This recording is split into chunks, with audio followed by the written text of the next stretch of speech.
So hello friends, today in this video we are covering about Bihar Board 12th English class. ठीक है, तो we can start this session. तो welcome students.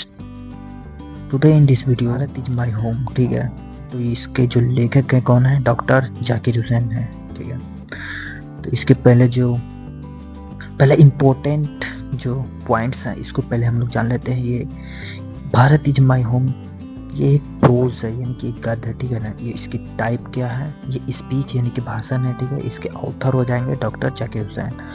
Day O B यानी कि date of birth. ठीक है ना, 1897 इन Hyderabad India. इसका तो डेट ऑफ बर्थ था 1897 हैदराबाद इंडिया में. ठीक है ना, DOD यानी कि date of death 1969. Well known as, हम लोग जानते हैं, एक ग्रेट फ्रीडम फाइटर यानी कि स्वतंत्रता सेनानी के रूप में, एंड एजुकेशनिस्ट यानी कि शिक्षाविद के रूप में, गवर्नर ऑफ बिहार, बिहार के राज्यपाल के रूप में, प्रेसिडेंट ऑफ इंडिया, भारत के तीसरे राष्ट्रपति, second vice president of India यानी कि भारत के दूसरे राष्ट्रपति के रूप में. नेक्स्ट में है doctor Zakir Hussain become the first Muslim president of India 1967. जो भारत के पहले मुस्लिम राष्ट्रपति थे वो कौन थे? डॉक्टर जाकिर हुसैन. ठीक है ना, doctor Zakir Hussain gave this speech after taking on oath as the president in 1967. ये जो स्पीच हम लोग अभी पढ़ने जा रहे हैं ये इसके ओथ के दौरान दिया गया. तो जो यही स्पीच जो है ना, इसका हम लोग समरी यहाँ से भी स्टार्ट करते हैं.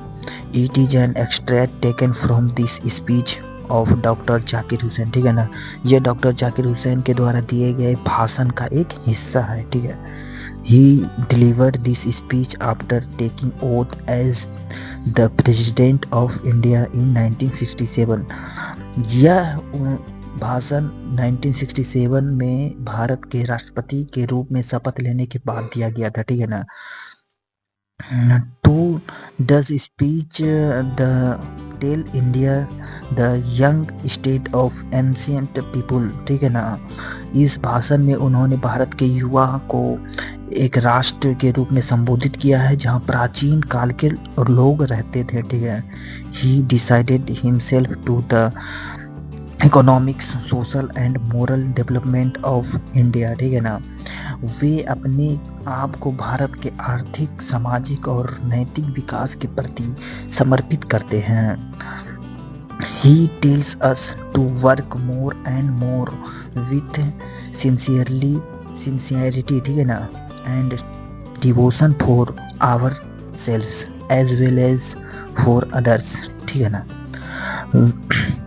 वे हमें कहते हैं कि हमें ज़्यादा से ज़्यादा जागरूकता तथा समर्पण के भाव के साथ खुद के लिए तथा दूसरों के लिए काम करना चाहिए. ठीक है, individual and society should grow together. व्यक्ति और समाज साथ साथ आगे बढ़ते हैं. We should be morally developed and disciplined. He praised doctor Radha Krishna. ठीक है ना, तो हमें नैतिक के रूप में विकास तथा अनुशासित होना पड़ेगा. वे डॉक्टर राधा कृष्ण का भी बहुत प्रशंसा करते हैं. He has brought several changes in his presidency on the basis of his experience. ठीक है, उन्होंने अपने शासन काल में अपने अनुभव के आधार पर कई परिवर्तन किए. ठीक है, doctor Zakir Hussain think that education is the prime instrument of nation building. Doctor Zakir Hussain सोचते थे कि शिक्षा राष्ट्र का निर्माण का प्रारंभिक हथियार है. ठीक है, all of us should work with heart and soul for the welfare of the people without any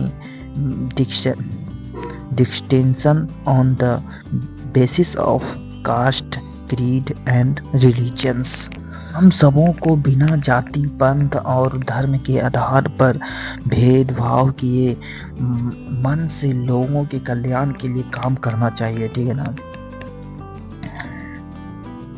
in this speech Dr. Zakir Hussain says that whole Bharat is my home and its people are my family.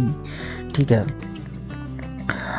Doctor Zakir Hussain इस भाषण में कहते हैं कि पूरा भारत मेरा घर है, यहाँ के लोग मेरे परिवार हैं, ठीक है। The people have chosen me the head of his family, so I appeal to all of you to work together for the betterment of this country.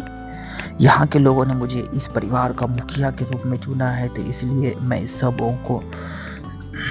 मैं सबों से प्रार्थना करता हूँ कि हमें देश को बेहतर बनाने के लिए साथ साथ काम करना चाहिए। तो यही इस वीडियो का समरी हुआ, यही यानी कि क्वेश्चन में पूछा जा सकता है बिहार बोर्ड की 12th एग्ज़ाम में, ठीक है। तो आप लोग इसका स्क्रीनशॉट ले सकते हैं, ये पहला पार्ट है, इसका स्क्रीनशॉट ले लिए होंगे, ठीक है। और ये दूसरा है, इसका स्क्रीनशॉट लेके इसको याद कर लेना है, यही समरी एग्ज़ाम में लिख के आना है, ठीक है।